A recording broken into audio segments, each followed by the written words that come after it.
Welcome to Mindcrime Liberty Show with me, Swithin Dobson, and him, Tim Patton.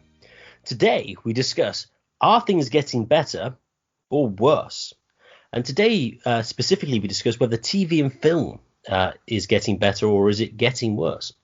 So Tim, the general idea for this sort of series was yours. Could you give some background to contextualize this discussion, please? So the general idea is that are things getting better or worse? So conservatives traditionally have had this declinist narrative. And one of the problems with the conservatives is, when does this declinist narrative start? One of my favorite books I've ever read was Matt Ridley's Rational Optimist. In some ways, Matt Ridley's Rational Optimist is a progressive book in the capitalistic or classical liberal sense. You know, things have gotten better. You know, we can produce more stuff with fewer labor hours. We have better candlelight hours. You know, the amount of average labor to produce a candlelight. And things like that. And even things like culture. I think it's Mozart only listened to his work 3 times at most, some of his more famous works. So my general question is on the more specific thing is culture, and this particular movies and film getting better or worse. One of the problems I have with conservatives, I think they generally do 2 things. First, they take the best person from any time period, say Shakespeare, they take him, and they forget most of the other, all the other ones, the trashier ones. They pick out the best, and then they compare it to today. They pick out the worst incarnation today in books or movies. Well, not the movies.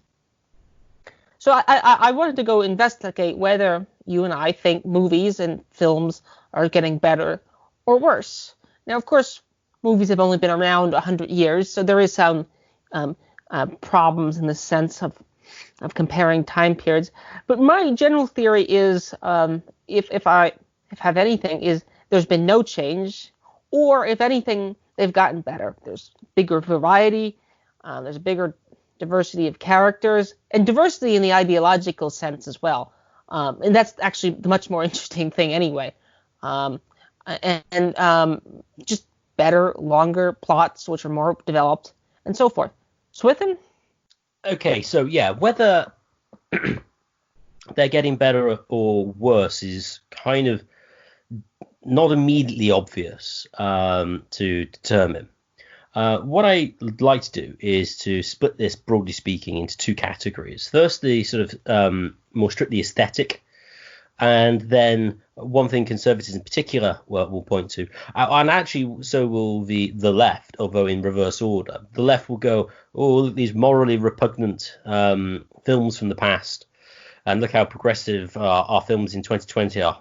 Obviously 2019 is reactionary and bad.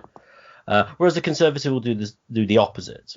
They might go, oh, look at this historical film, aren't they great? Morally uplifting films, and look at the depraved stuff that they produce today. So I think it would be interesting to split this into broadly an aesthetic area and a moral, more ethical realm. So to start with aesthetics, when you look at some of the particularly old films, and I'm thinking primarily the stuff made before 1940, I think film starts, the first one is the late 19th century. They're very technically limited. The camera movements, you don't have much maneuverability because the cameras are huge. You can't move them around very much. There's relatively few edits. It's very expensive to make. Also, at this point, film takes quite a long time to figure out what it can best use its genre and its medium for. A lot of the early films people don't like because they're quite theatrical. One of the earliest films which isn't particularly technically limited is Metropolis, which is from, well, actually early, it's actually from 1927, but it's very expensive, which interestingly is a Marxist film by the German director Fritz Lang, who eventually left to go to Hollywood to escape a Mr. National Socialist man. So that's not particularly technically limited, at least not by the standards of its time. It is by today's standards. But that does a decent job, although it is very theatrical. It's a silent film, so obviously there's a difference, and the question of whether you think silent films and or talkies, as it were, are better than silent ones. I suppose you could treat them as two separate art forms, as it were. But so that's a bit of an outlier. So acting, yeah, it's still very theatrical, and I suppose to a large extent, film is relatively theatrical until On the Waterfront with Marlon Brando. Although that's probably slightly harsh on some of the early ones, but pretty much when you get to about 1940, the technical limitations, especially those films of a relatively decent budgetary size, are better. And so on a technical level, the films on pure sort of mechanical construction are generally better on average. I mean, obviously today, I mean, you might have heard or you may not have done this film sort of like recorded on like iPhones with modified lenses, and the quality is pretty good. And so, you know, there's lots of variety of the way in which you can film things and get good picture quality, sound, etc. Whereas historically it was quite hard and it was expensive. Alfred Hitchcock hated filming on location because he couldn't control things very well. He always wanted to do things in a studio where he could easily control things, probably because of the technical limitations of location filming at the time. So that I'm talking here about the late 50s, early 60s, although he did go on until the 1970s. So when it comes to sort of like camera movements and edits and things like that, it generally has got better. Acting, I think, on average, is probably better throughout the 20th century, although a lot of that might be to do with style and also the fact that you can more heavily direct them now. And I think being able to have more edits and be more specific in your filming I think actors who looked a bit limited historically would look better with the different ways of filming that they do today. So there's acting, I think, is broadly better. Visual effects, that's something which cinema has always had. It started in the in fun fairs and things. So we all have visual effects, and obviously, technically speaking, they're better. Now, whether they're used well or not is another question, because what tends to happen is once something is new that comes out, everyone uses it for the sake of a gimmick but doesn't actually integrate it properly. So I suppose you could make that claim for a lot of computer graphics, although they're still used quite badly on occasions. It's like, oh no, we have this great tool to make dynamic sequences look great. Oh, let's just keep using it. I suppose the egregious example of that is the appalling Lost in Space adaptation from the 90s, which was sold itself on having the most CGI sequences in the mid-90s. It's absolutely horrendous. It has Matt LeBlanc in from Friends, if anyone remembers that. It hasn't been memory hold for being on PC. So visual effects are generally better, as is probably cinematography, the way it looks, the way it's lit. That's probably broadly better, although it depends on style to a large extent. Music is, again, variable. I think there's probably been the least change in music because music is music. Earlier films, especially the Hollywood stuff, is more obviously sort of orchestral and is out of at least more similar to like late 19th century romanticism than today's. A big difference in today's music is it's a lot more percussive, possibly isn't quite as melodious. Although there's obviously cases where you go for dissonant scores, depending on the context. Horror film's been a good example. So I don't think there's been much change in music. Editing, films these days tend to be, interestingly, films are getting longer. I think that's because they're cheaper to make, so you can make them longer. Also, there's multiplex cinemas, whereas previously there would have been only, say in the 80s, would have been, or earlier, cinemas with only one or two screens, so you couldn't have that many long films because you couldn't charge that much for them, because you charge the same for each film. So you won't be able to get many people in. But now with the multiplex, you can have multiple, like Avengers Endgame, for example, you would have been on like 10 screens, which means it doesn't matter how long it is really, because you just stagger the start times. So films have generally got longer, but in a way, I think over the 20th century, there's been This isn't always true, but I think a lot of the times now films go for very hyper-fast editing, which I think is probably due to the fact that they think the audience's attention span is really low. That can be irritating because it isn't actually particularly interesting. I think it's sort of artistically flawed in some occasions. In action sequences, it's fine, but a lot of films do tend, especially the more mainstream ones, go for lots of quick edits to try and inject some sort of dynamism narratively, but it doesn't always work. And it's just a bit of a, oh, new thing on screen, look at it. Because I do think it is the case that attention spans are probably worse to some extent now than they used to be. I suppose mine is to some extent, although depends on the cost and what else you're doing with your time, as it were. So editing is interesting. So I was saying the edits got quicker, but the films have got longer. An egregious example of this with you could say I'm just picking the worst, but this is illustrative in certain big budget sort of superhero films. Man of Steel, which I saw a number of years ago, there's like a 45-minute sequence of stuff just blowing up. It's just the visual effects guys, and it's incredibly dull, and it's very, very quickly edited. But the overall film is just massively long. But editing is obviously more than that, but I think that's a change that has taken place. Then you get the question of writing, and I think this is the most variable aspect. And I can't really find, at least on an aesthetic level, a particular change in writing quality. There's certain different topics that will focus more about than they would historically, and certain genres are more popular. But writing, I think, seems to be the hardest thing and is highly variable over the time periods. I mean, a little exercise I did to say whether they're getting better overall is there's a site called Movie Lens, which is it's designed so you put your films in it. It kind of recommends ones based on your ratings, what you'll like, and it keeps lots of bits of information about what you rate and things. I think I have like nearly 400 films on there.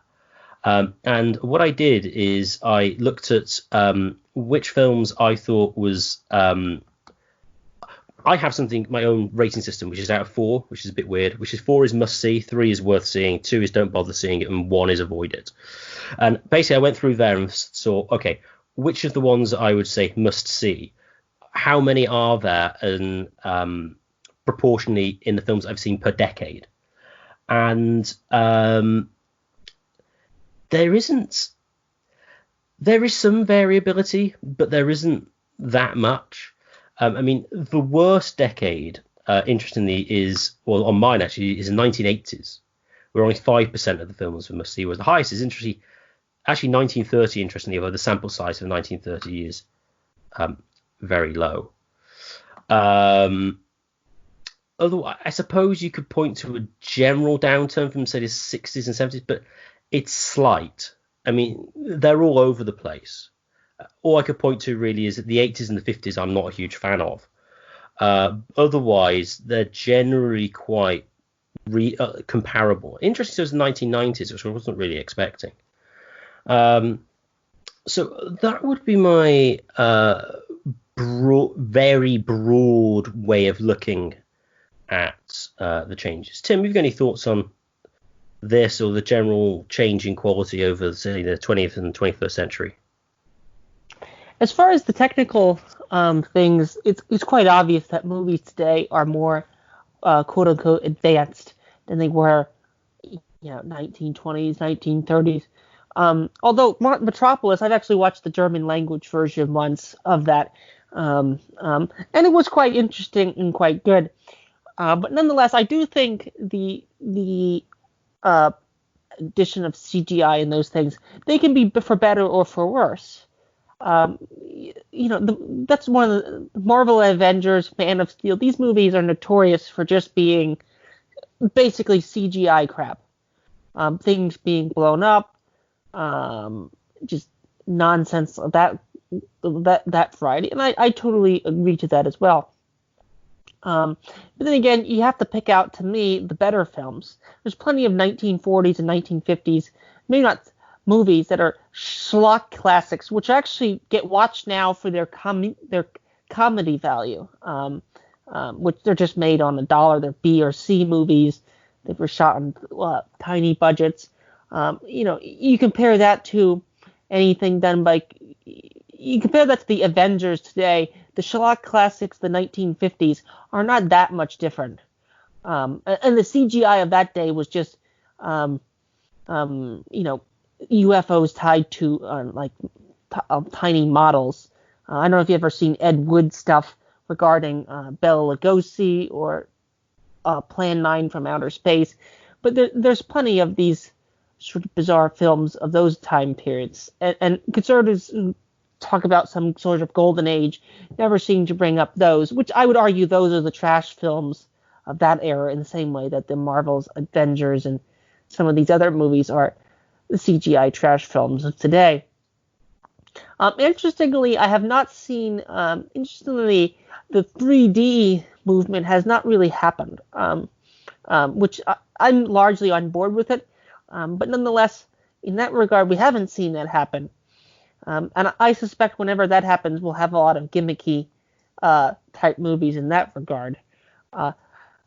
As far as music is concerned, I think there's some modern films, and this is where you get most modern orchestra style non vocal or with no words. I can't think of the precise term for that. This is the only outlet left for instrumental music. That's the word, instrumental music. When I was in high school, in band, that we played a number of movie scores, some older movie scores, some newer movie scores as well. People wonder where are the Mozarts today, and so forth. I would argue they're in the same way that Mozart and these people composed things for operas and those type venues. I'd argue today it's the guy who wrote the score for Inception. It's the guy who wrote the score for the James Bond movies. The guy who wrote the score for Few Dollars More or the Dollars Spaghetti Western movies. I think those scores are outstanding. But then again, I don't detect any decline, or maybe not something getting better, but I don't detect any decline. I think you could take the Inception score and compare it against Sergio Leone's Once Upon a Time in the West. I think they hold up fairly well. Again, they're different stories and different topics, but then again, it's different time periods with different material conditions. I don't mean to be a total Marxist in that sense, that it's just material conditions, but nonetheless, there are different time periods. Swethan, any further comments? Oh, yeah. I certainly agree that the outlet for sort of instrumental music these days is within film, and they do have some very good scores. The guy you're thinking of for Inception is Hans Zimmer, who's worked a lot with Christopher Nolan. He also did the Pirates of the Caribbean music. Interestingly, he started out on one of his early works was doing the theme tune for a late 1980s game show called Going for Gold, where if you won the quiz show, you went to the Seoul Olympics in 1988. That's where he started. Well, I don't know if it's exactly his first, but it's very early, in like 1987, something like that. So yes, there is some very good film music. I suppose what you could say is it is less complex because it's very much there to drive the narrative on screen, and it's sort of subordinate to it. The music isn't at the heart of it in the same way it is with opera. So you don't get the same sophistication that you do. So I suppose the highest form you could probably say of instrumental music is possibly the symphony, or something approaching that, or some of the longer works, which you rarely get in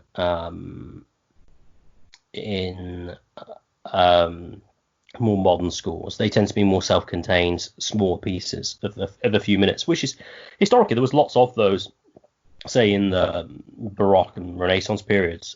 It's just that you don't get the long sort of big sort of symphonic works as you might have done, say, in the 18th, 19th centuries. So yeah, there's definitely some good scores out there, although they're a bit different. So I remember one I liked recently was from a Korean film from the year 2000 called Memories of a Murder that has a good soundtrack. I don't remember who the composer was.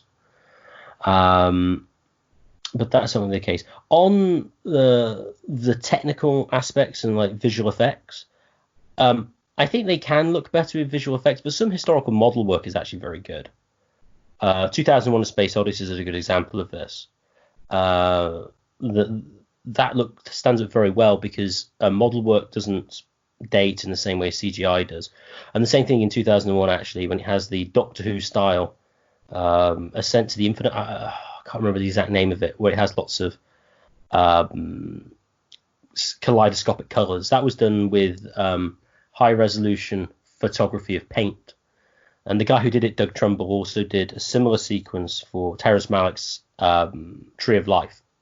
And I imagine that will hold up as well. If you look at CG early ones, they don't tend to work as well when you look after them like 10, 15 years.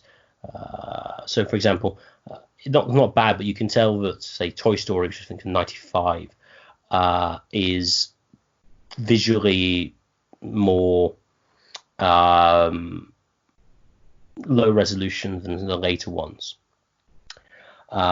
So clearly, technically, I think they're in general better visually, although there are still some you can still get some pretty bad looking films today, and you got some very good ones historically, even with relatively more limited technical budget. Lawrence of Arabia is something that comes to mind.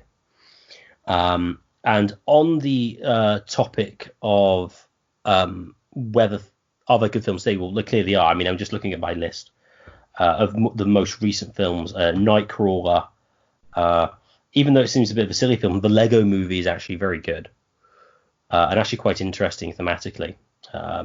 Prisoners, I think, was from like 2013. There definitely are very good films out there. The question is proportions, but the thing is, proportions are very difficult to tell, especially these days, because it's much easier to make one now. So you might expect there to be a lot more bad films out now because there's more being made. So determining whether things are on average better or worse, I mean, you'd have to watch so much stuff to be able to work that out. There's probably dips here and there, but on the aesthetic level, I think it's very hard to discern an up or down. As I say, apart from the fact that I for whatever reason don't like the 1980s films and the 1950s, oddly, and I do like some in the 50s actually. So that would be my broad statement on that. Another interesting thing to talk about here as well, though, in addition to film, is TV. And I think TV I'm pretty certain in certain respects that TV is actually better. I think that's something I would say. The primary reason for that is technological. Previously, you'd have to watch TV series.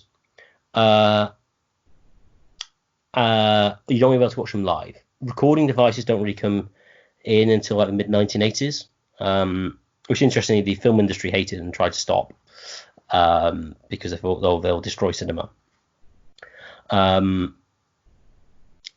You'd have to watch this, whereas now you can watch things whenever, and so it's now possible to create a faithful adaptation of a book, of a novel, which you'd never be able to do in a film because they wouldn't be long enough. I mean, the Lord of the Rings film are on, but they're not the entirety of the Lord of the Rings books. But you could do that in a TV series, just because the relationship between the viewer and the TV is different.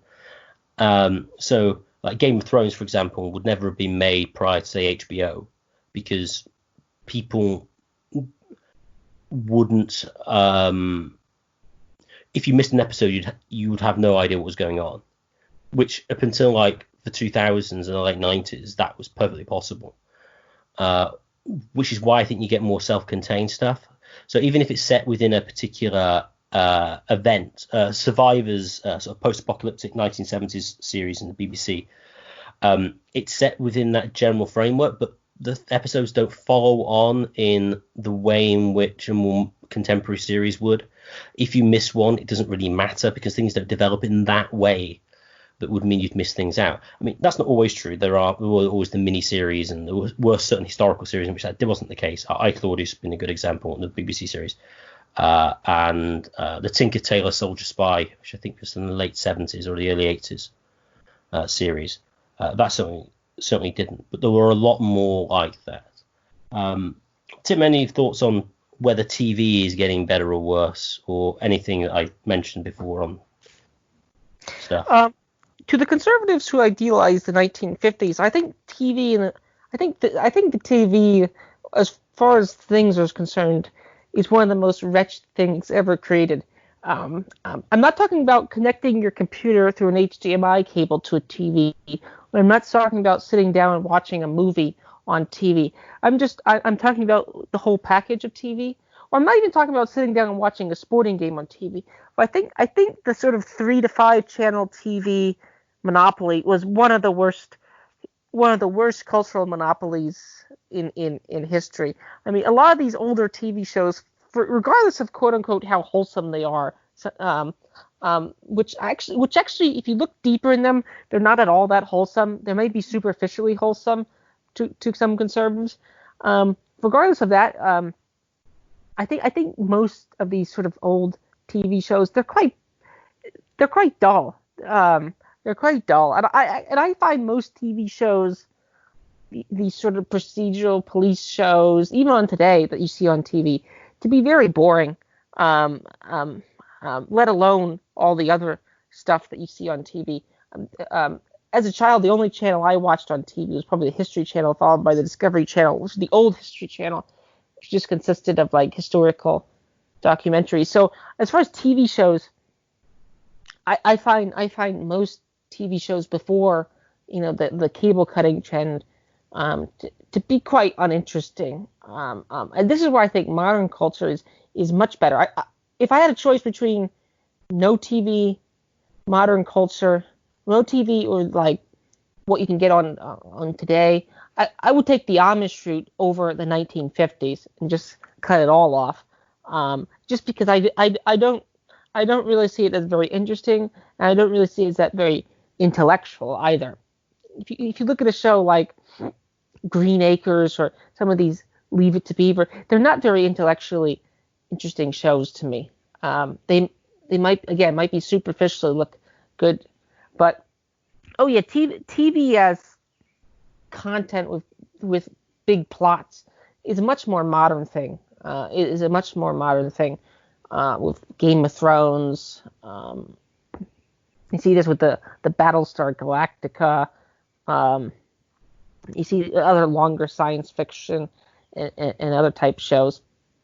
So TV is totally much more better.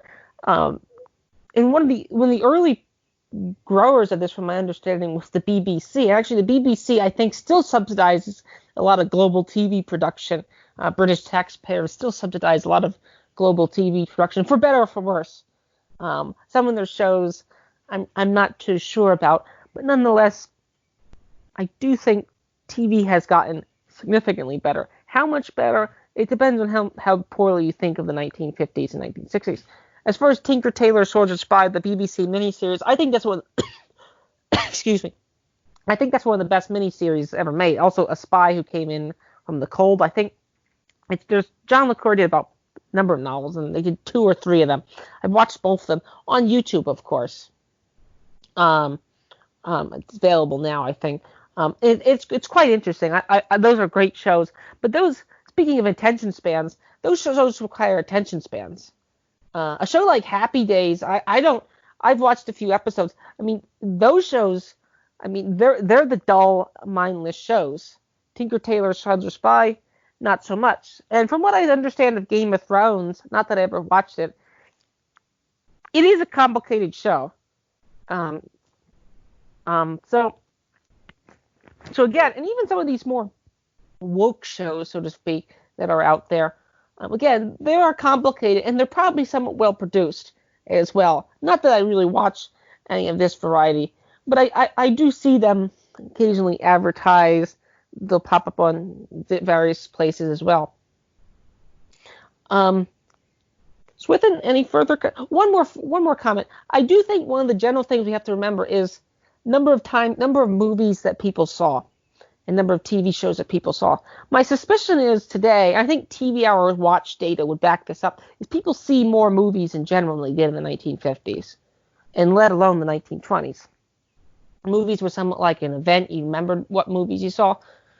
So there is some watching a movie while you're working versus sitting down in a theater watching a movie in 1950. I mean, we're not really comparing apples to apples. We're comparing like a snack and a steak dinner at a restaurant. I mean, so if you watch an old 1950s schlock classic while you're working, you're not really consuming it in the same medium that the person who's paid, a day's salary to go buy popcorn and sit in a movie theater did in the 1950s. So I do think there is some material and time watch things, which goes back to my point about Mozart. He didn't really see it that many times. But again, modern people listen to that stuff as background. Just check the YouTube view counts of some classical music as well. So Swithin, any further comments?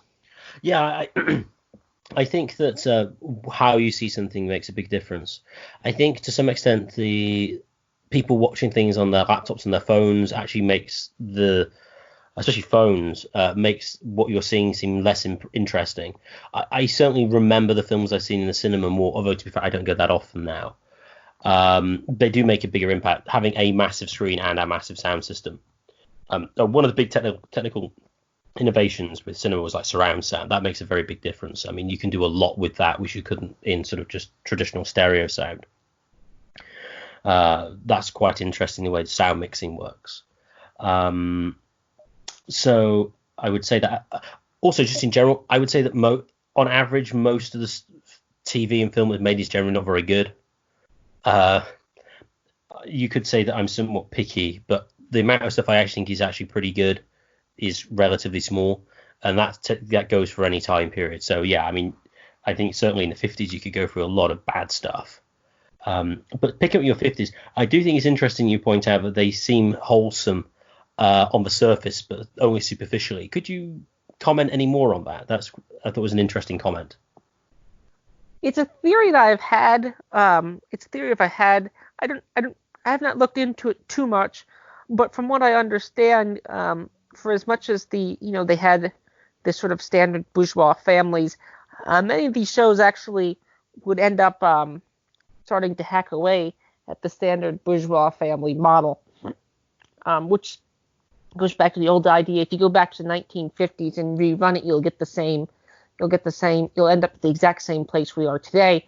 So I haven't really looked into that too much, but from my understanding, I basically agree with the theory. No, because that was interesting. I was going to segue into the broadly moral assessment of TV and film, because a lot of conservatives will point to the fact, oh, well, they didn't swear, there wasn't much violence or sex on TV, therefore it was okay.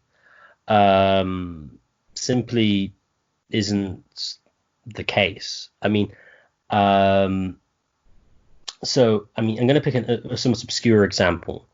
I mean, you can see this in, say, Ingmar Bergman's films. Seventh Seal probably is a good example of this. It's basically atheism on screen. Now, it was an art house Swedish film, but it was a 1950s film. Now, it's not a 1950s American film, fair enough. But I think it's the case that the values that are portrayed broadly in TV and film into the early 20th century were broadly proto-progressive. But by that I mean, well, the progressives in say the 1920s were actually anti-sexual revolution and, as it were, anti-racist as such. But the idea that they had sort of like solid sort of Christian values, etc., is not isn't obvious from them, even though superficially they look like they do.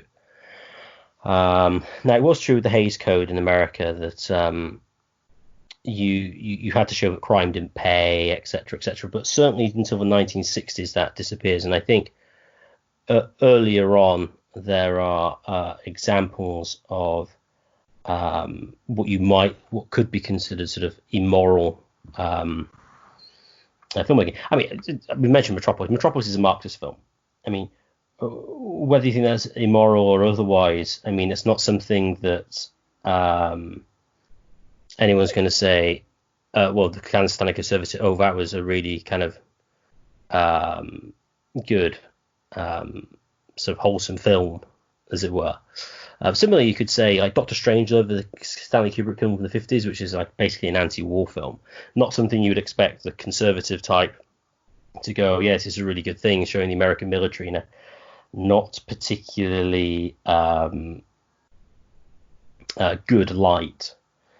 That said, it is certainly the case that from the 20th century onwards, there's certainly a lot more obvious swearing than there was before. Now, whether that's a bad thing or not, I mean, the interesting thing with swearing, really, it shows the change in taboos.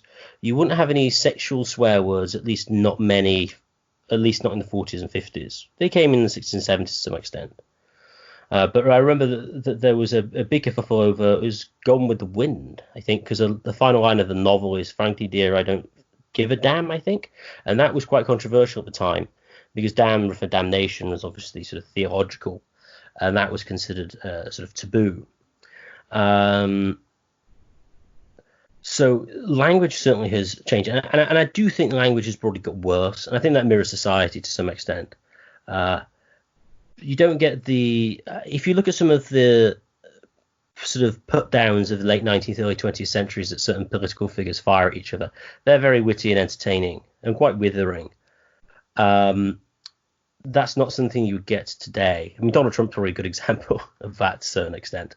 And you get that in films as well. I mean, and also particularly in the American stuff, they'll only say F and C word as swear words, and it's repeated all the time, and it just becomes numbing. And I think artistically isn't used very well. There's also the matter of sex on screen. Sex on screen is interesting, nudity, whether it's bad or otherwise. Even in conservative circles, there's dispute over that. Although something they would certainly object to, and this happens in more cases more recently, there's been the idea we're going to have realism and sex on screen.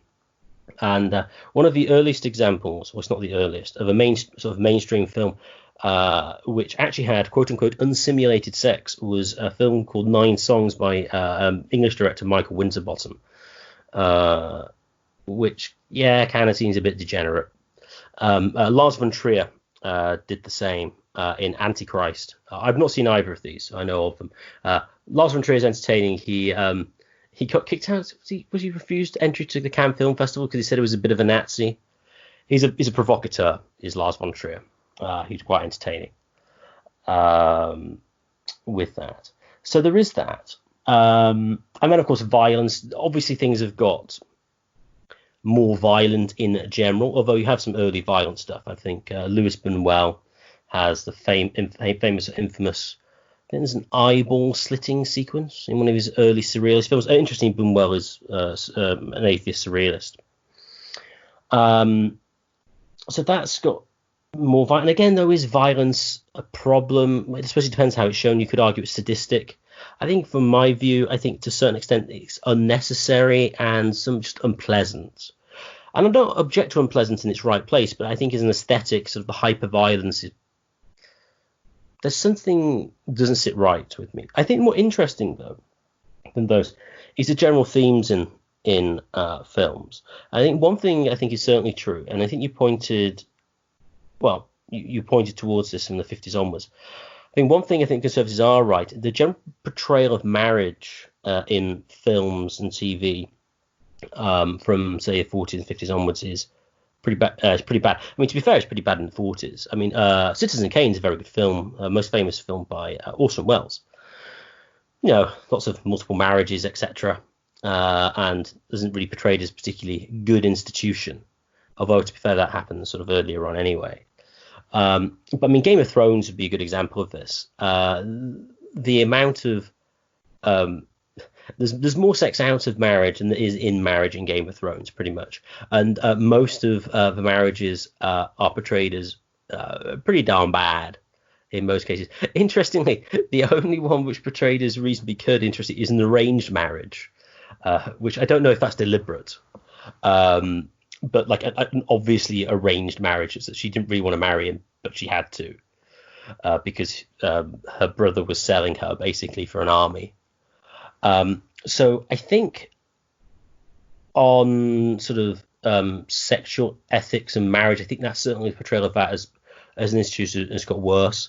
An interesting example of this, I was watching a very, very good film actually this afternoon called Secrets in Their Eyes, which is a late 2000s Argentinian sort of thriller drama. And it invokes, I think, visually the 1940s film Brief Encounter, which is famous for the train sequence, has Rachmaninoff on the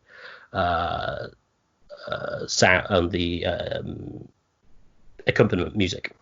And what's interesting with Brief Encounter is it's all about there's a romantic drama, and it's all about a woman having this sort of affair but not consummating an affair, but then at the end deciding that actually needs to go back to her husband, which is precisely not what more contemporary films and TV would do. It would be, no, you should follow your passion, which is what Secrets in Their Eyes advocates, basically.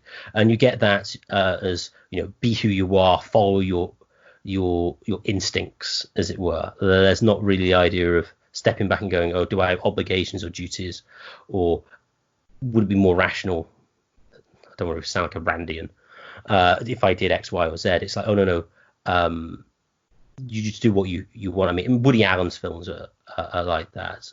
Like whatever was his film, Whatever Works. A lot of his films were about, you know, oh well, you know, just desire sexually somebody and just go for it, you know, even to hell with all the problems that would occur. So I think that's I think a broadly fair, although some you could argue myopic view of the 20th and 21st century. Tim, any thoughts on the sort of moral journey, as it were, of film and TV? Well, I don't think it begins in the 1950s, this moral vision, which sort of relates back to my point I made before. It's worth pointing out that from my understanding, Oliver Cromwell basically banned Shakespeare in some ways. Now, he might have done it for different reasons, but nonetheless, from my understanding, basically banned Shakespeare, and the Puritans famously banned a lot of pastimes as well. So the idea of banning certain forms of culture. So most conservatives today would say Shakespeare is the height of culture. Well, it's worth pointing out that some religious people in the past thought otherwise. So it's worth pointing that out.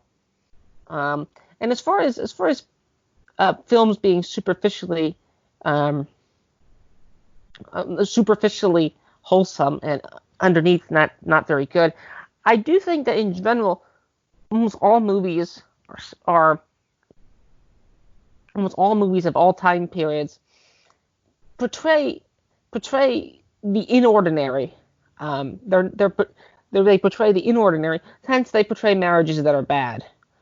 I don't think movies are a driver of cultural change. I think that's basically a conservative myth. Now, I don't think everything that they say is a myth, but I don't think movies knocked over marriage. If I could identify that, I would say that it was Darwin and Nietzsche and Kant and Hegel and their philosophies, as well as the growth of technology, that did. Movies may be one thing that grew out of it, but as a direct cause, I don't think movies have changed culture much. and have largely served as a mirror to culture, not a driver. Not a driver in any meaningful sense. Maybe in certain issues it has played a role. I don't deny that in certain individual issues, movies have played a role. But I do think to a large extent it's overblown. It's overblown. Most of the seeds of it were already in place in the elites in the past, and they just got more spread out as the wealth got larger. So in a lot of ways, we all live like the elites. Even the lower classes live, or most people who can afford to live like the elites of the past, and they have the same, multiple marriages, sex outside of marriage. So I would just say this just mirrors the general trend of increasing wealth in society. People behave that way. I mean, even if you do GDP estimates, the GDP of Britain and the United States today was only like 12,000 in 1950.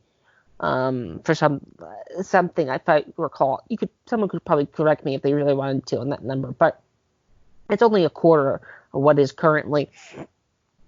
As far as movies are concerned, there are some movies today which I would argue are quite pro-marriage in some ways. Now you have to go after this sort of egalitarian versus complementarian type marriage structure that people have.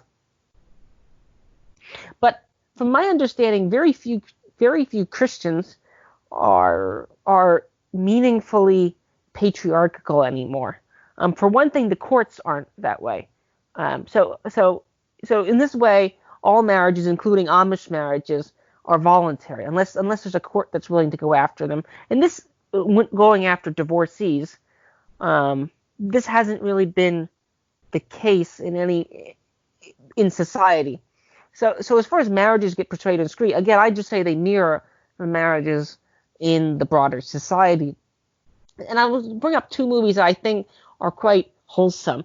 Quiet Place, which I saw in theaters, which actually includes the couple on screen is an actual married couple, and two of them is their actual children, as well as, believe it or not, Hunger Games as well. It's worth pointing out, if you see the very last Hunger Games, I've always found this strange. The Hunger Games has this sort of happily ever after theme. Theme as well. So is marriage being portrayed more poorly now than it was in the past? It depends on what movies you have.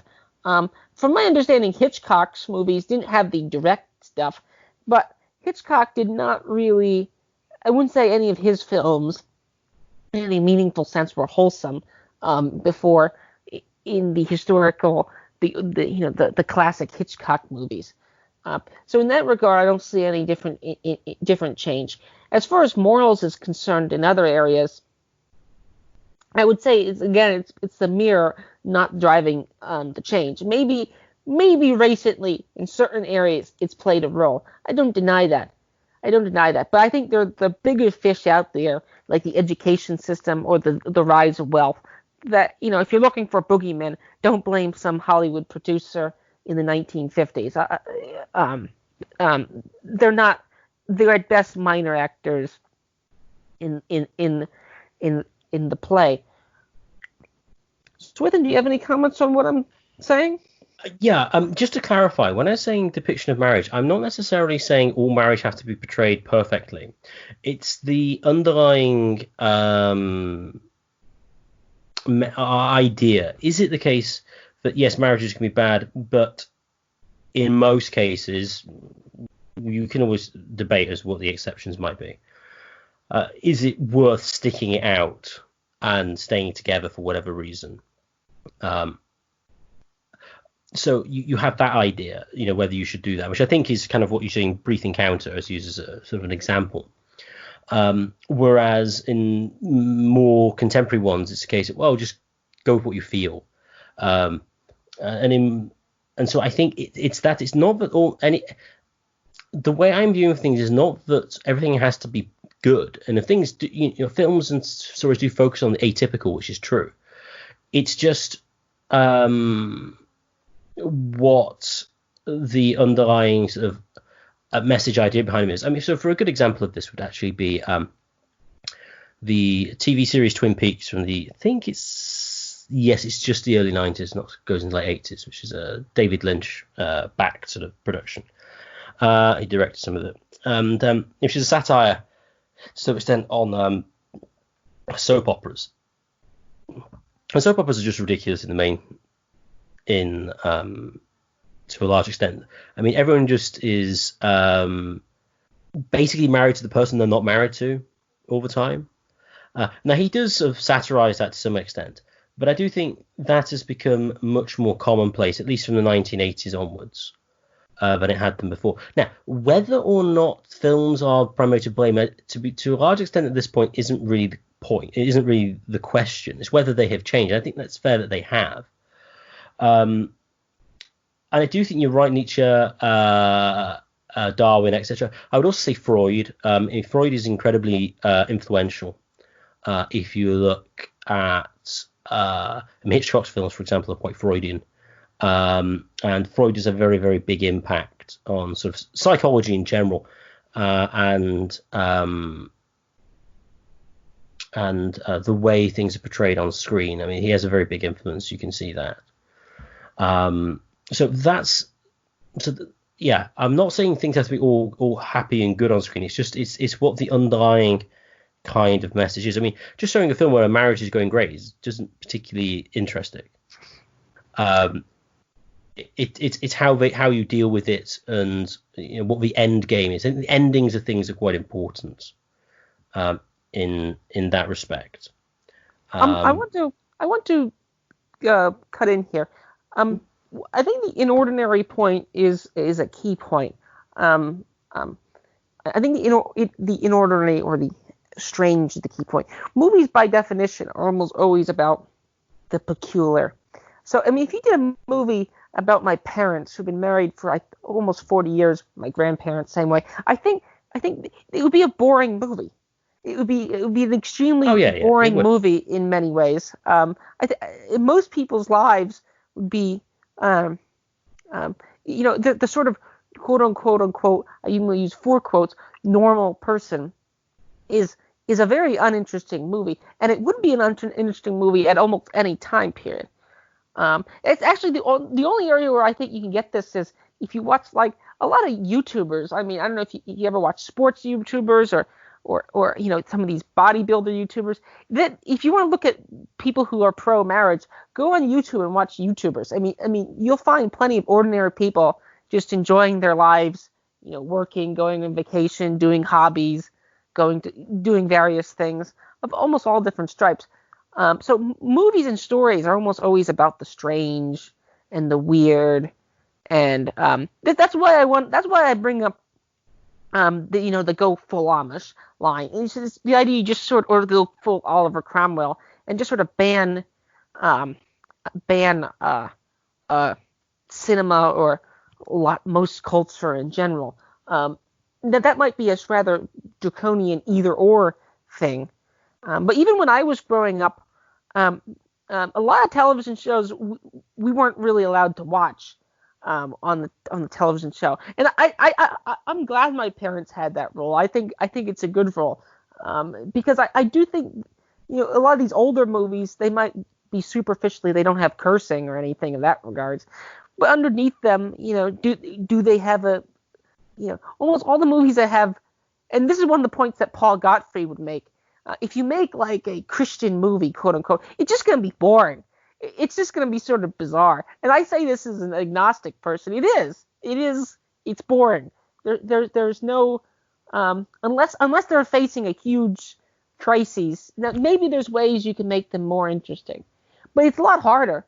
And we live in a wealthy, if not decadent, existential society. We don't live in this sort of optimistic 1950s post-war era, whether or not how optimistic it was is of some question. But I would argue that a lot of the decline is just a change in circumstances, rather than and the sort of the pursuit of pleasure as well. I would say that this is where if you read. It depends on how much you read into Charles Murray. I mean, it's worth pointing out Charles Murray himself is like married 3 times as well. So it's always hard to know when he talks about when they talk about marriage. Is it on the decline or on the rise? Again, I'm going to go back to material circumstances. We're just a lot more wealthier. So we just live all like decadent elites, and the ones that don't live fairly boring lives, which just aren't really story material. What makes a good story? Wars, science fiction scenarios about alien invasions or being lost in a dream. Like Inception's a great movie. Blade Runner's a great movie. Many of the historical science fiction, but these are inordinary circumstances. Most people don't find themselves facing off an alien army, facing off, or even in the classic sense. I like this term called Selma envy. There's a great The Federalist article about this. Most people aren't going to face off the Ku Klux Klan. This is like the progressive dream child to have, to go show up to a rally and, go after some boogeyman of the past. Most people aren't actually, if you look at empirical thing like this sort of noose, I saw even Jeffrey Tucker was posting this there was a noose somewhere in Houston or somewhere, someone that was hanging from a tree. Turns out it was actually a black guy just using it for exercise. Everyone thought it was a lynching symbol. So again, I think if movies do anything, it promotes people to pursue inordinary, uninteresting things rather than ordinary, wholesome things. So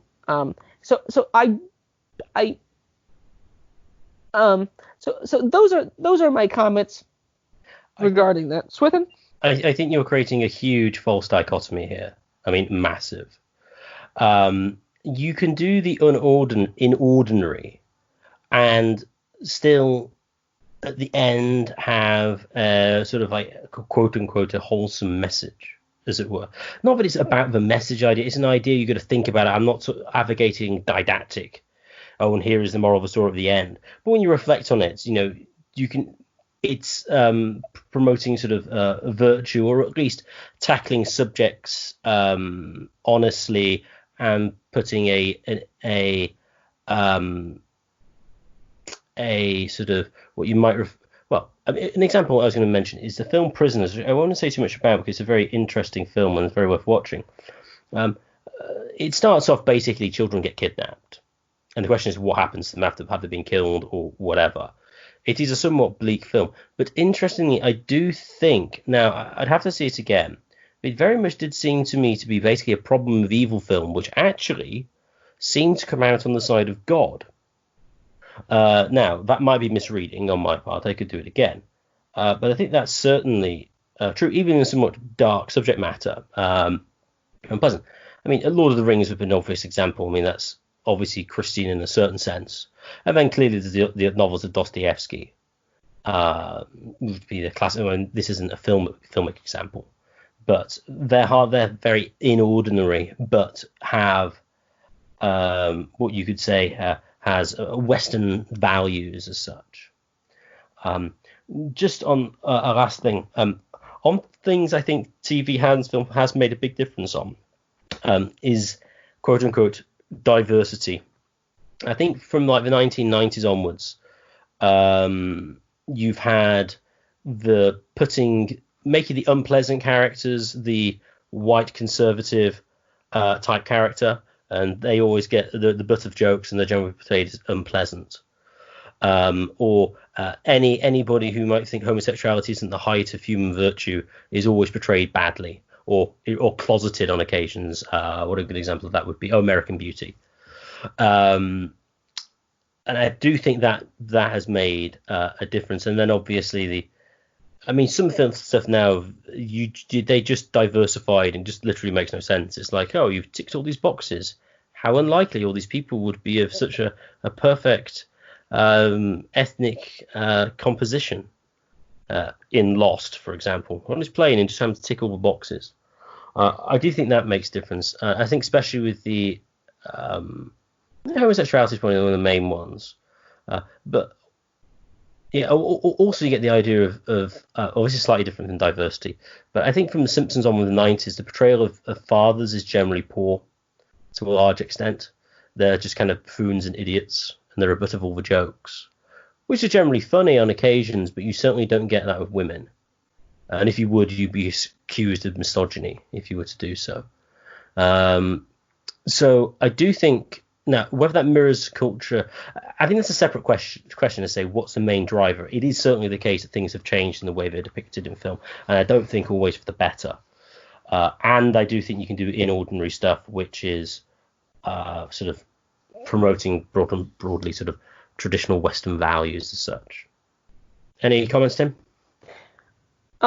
As onto the question of whether they are can do inordinary stuff that's promoting values, I think this just goes back to a somewhat different understanding of the good and the bad. Well, actually, it's a good movie: the good, the bad, the ugly.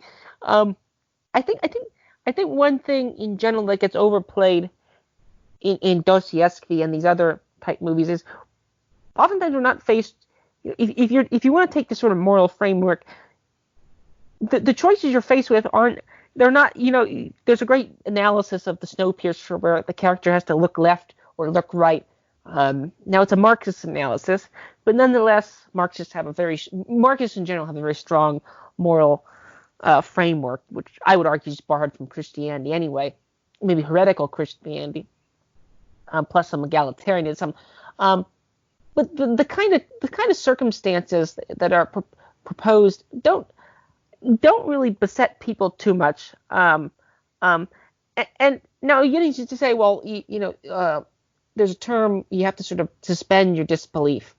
If you take a general or a politician or any of these type characters, by definition, they're not going to be good. They're not going to be good fathers because they're probably not going to be home at all.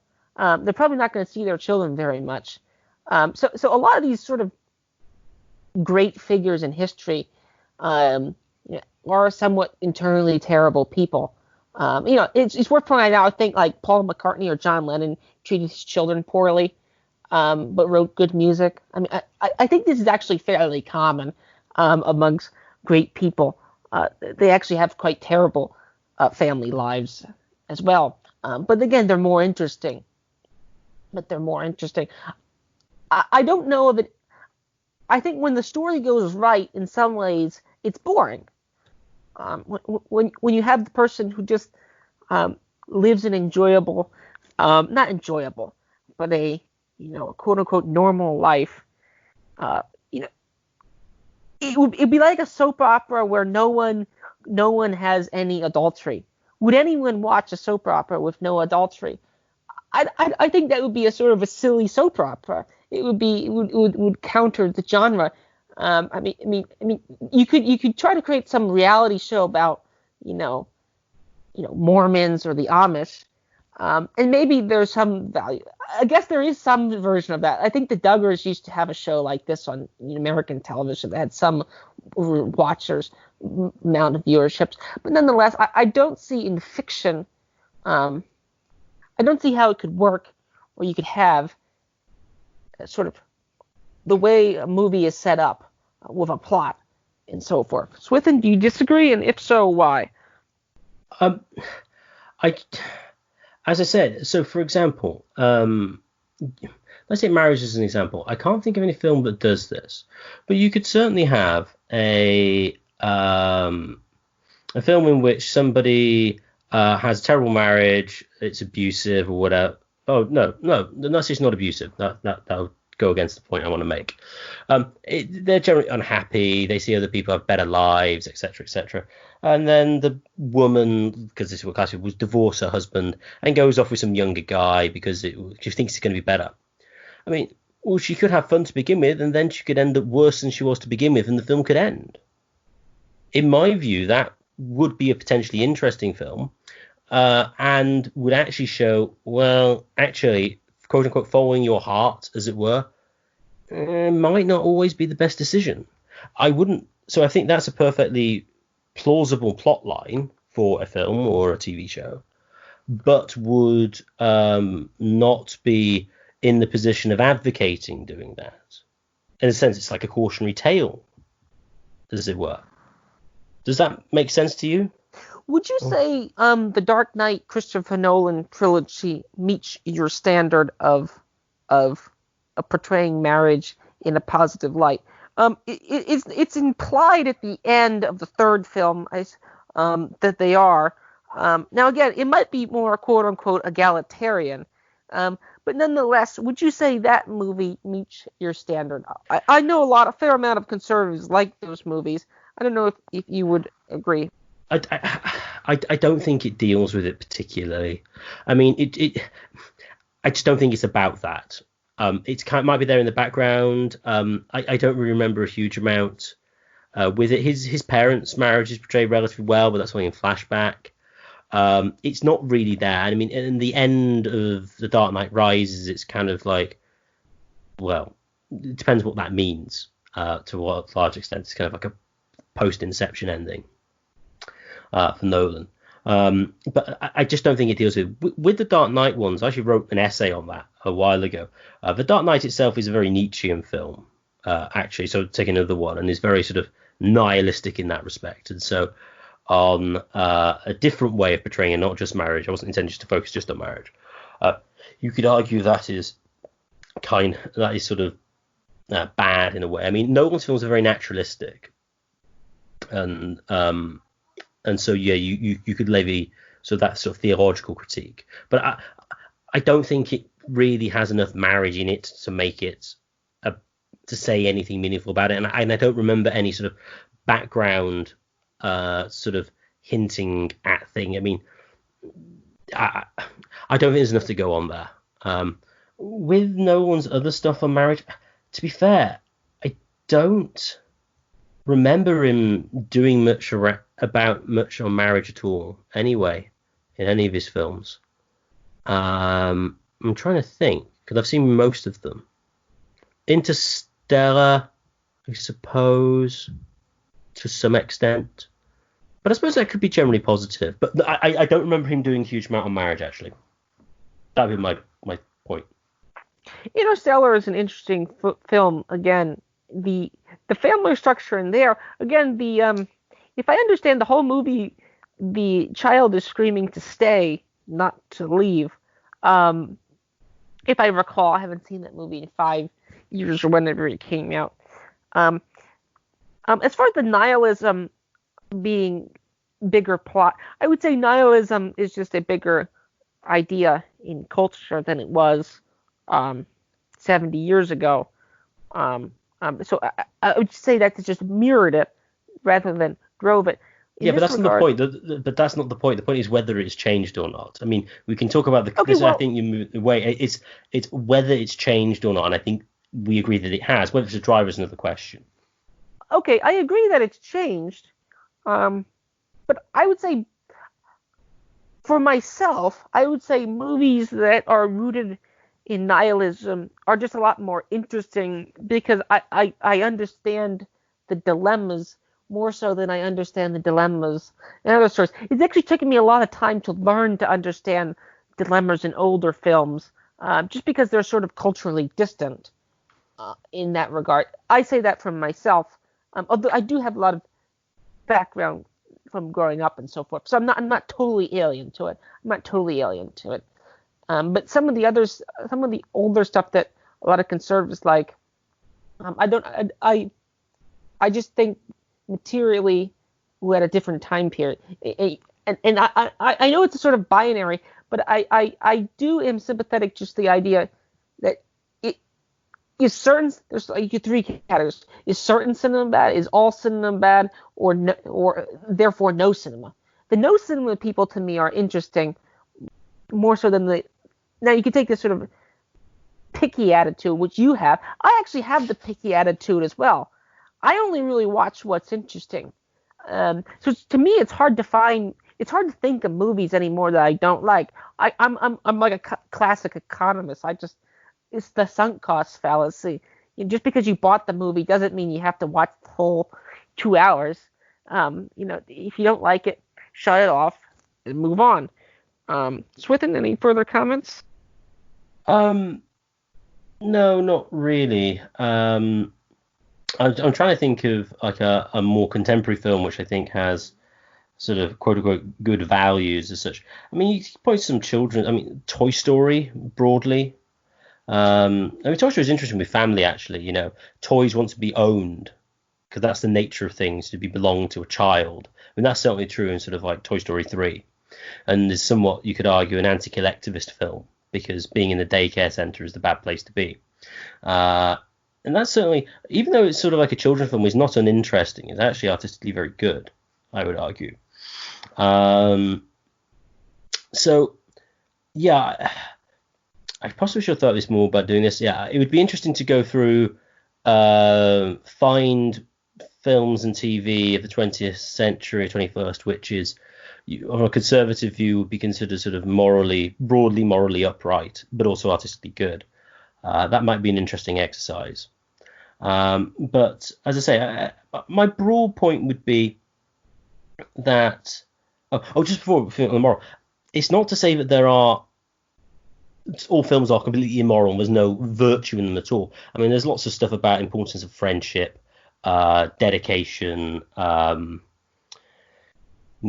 work, etc. I mean, that's, following and going through and sort of achieving a goal.